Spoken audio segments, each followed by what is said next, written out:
Das 4 prisões preventivas que a gente citou aqui, uma que não foi cumprida é de um personagem que já está com os rolos aí também de outros carnavais, o coronel Bernardo Romão Correia Neto, que era assistente do Comando Militar Sul.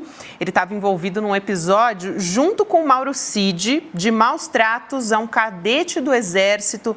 Em 2011, a gente vai começar a entender essa história com o Leandro Demore, que já está aqui nesse dia quentíssimo junto com a gente. Boa noite, querido. Boa noite, estamos todos felizes hoje? Corno estamos, Gabriela.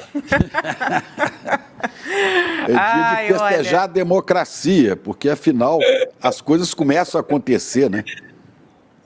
Finalmente, né? Na verdade, o que está acontecendo hoje é um baita resumo do que a gente vem falando aqui no ICL há uns 2 anos, mais ou menos, né? Por isso que as pessoas podem estar com alguma dificuldade de acompanhar a quantidade de personagens, mas é que as coisas foram se acumulando, né? Chico, boa noite para todo mundo que nos assiste também.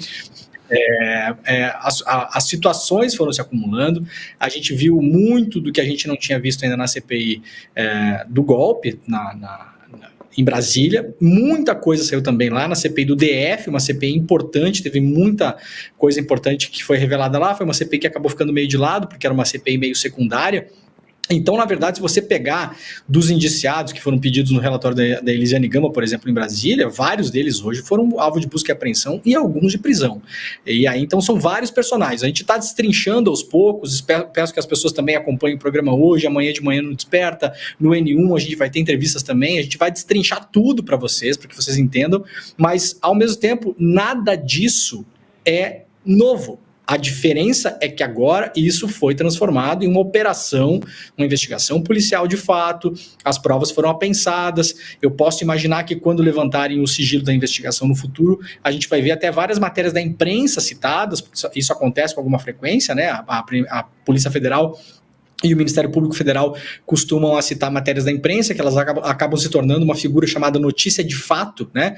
Quando a autoridade ela toma notícia de algo, por exemplo, pela imprensa, ela vê que tem um crime em andamento e ela precisa agir. Então a imprensa tem um papel muito forte nisso também. Nós jornalistas, eu acho que assim, eu gostaria de fazer um aplauso a todos os colegas jornalistas de vários veículos que ao longo desses anos aí, mesmo sob chuva, sob sol, sendo maltratados, apedrada, apaulada por essa gente, sendo assim, destruídos, tendo a sua reputação destruída na rede social, conseguiram investigar várias dessas coisas que hoje a Polícia Federal, com a sua investigação, o Ministério Público com o seu pedido e o STF com as suas autorizações trazem à tona. E aí 2 personagens que não são secundários, aliás, são personagens importantes em momentos diferentes, estão aparecendo aí. O primeiro é que uma dessas pessoas que tinha que ter sido presa hoje não foi.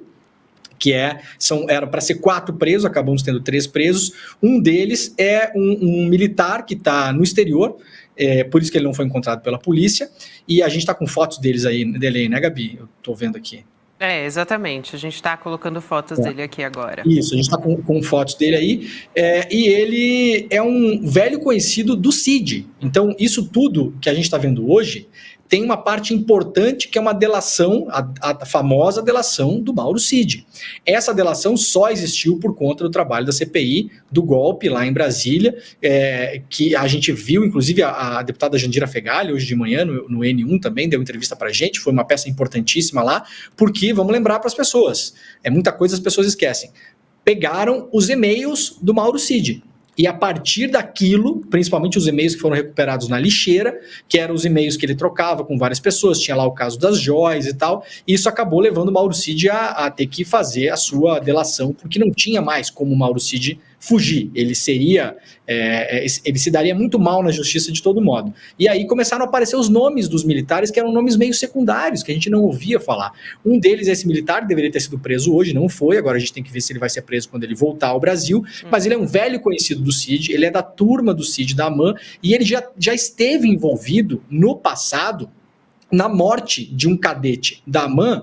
Hoje, curioso, né, Chico, porque o Mourão pedindo a intervenção da Justiça Militar, a Justiça Militar foi o que liberou o Cid e esse colega dele, né, de não terem sido responsáveis pela morte desse militar que estava em treinamento lá na AMAN. Vejam o trecho da matéria do Brasil de Fato, que foi quem publicou essa matéria na época, para vocês verem se a gente tinha que ter esses meliantes circulando pela rua para, no fim das contas, ficarem livres para ajudar a dar golpe de Estado. Eu pedi para o pessoal separar, não sei se o pessoal separou o trechinho da matéria, mas é um trecho da matéria que diz claramente aqui, tá aí, ó. O militar, esse que estava em treinamento na AMAN, estava passando mal, ele conseguiu chegar até um ponto de controle, os superiores falaram, né? O Cid estava lá, esse Romão estava lá, o Bernardo Romão Correia Neto. Olha, chega até um ponto de controle que a gente vai atender você. O cara estava passando realmente mal.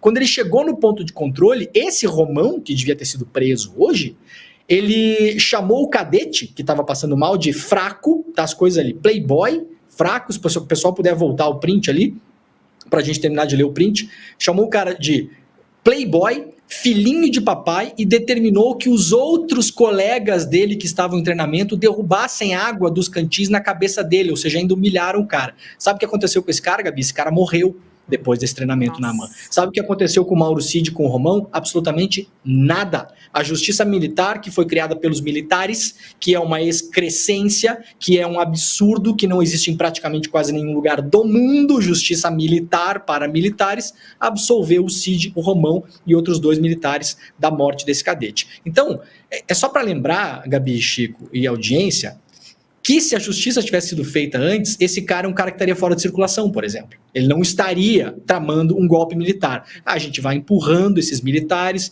nunca fazem as contas com a justiça, e temos aí esse caso hoje desse cara que, eu acho que a hora que pisar no Brasil será preso.